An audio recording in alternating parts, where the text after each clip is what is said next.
हो कि नजरिए हया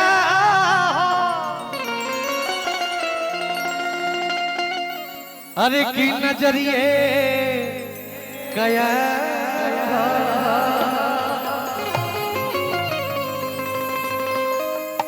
अरे कि नजरिए हो मौत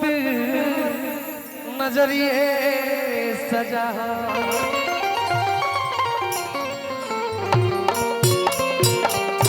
कि नजरिए नजर के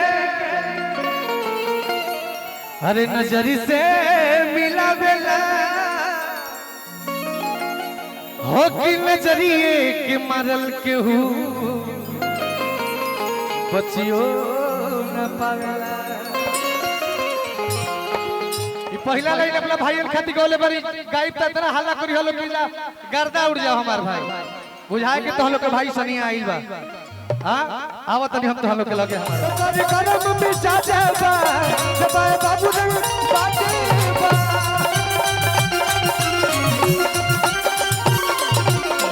रंगबाज काहे बा गार्जियन लोग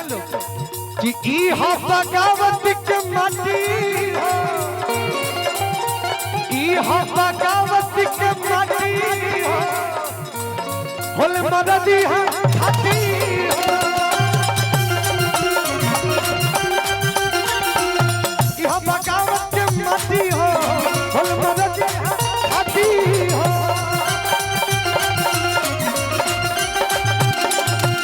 एजा खाती मर्द के पहचान कैसे होला दुर्गेश भैया हमार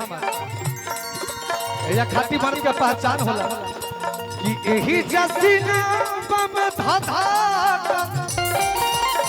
अरे की आगी हो तो जिला खाली जिला हो हमारी बतिया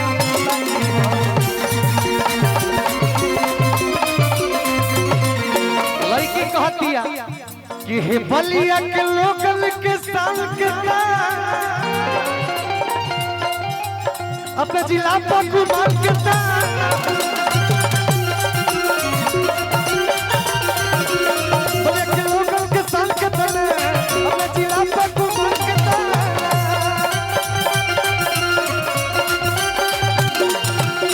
बलिया के लोग गुमान कहा ना करी कि पूरा देश 1947 में आजाद भइल तापल बलिया 1942 में आजाद भइल है। ये धरती माननीय हरसुराम जी की धरती है तो गुमान होई नु भैया कि वीरों की धरती जवानों का दे बाकी हम बलिया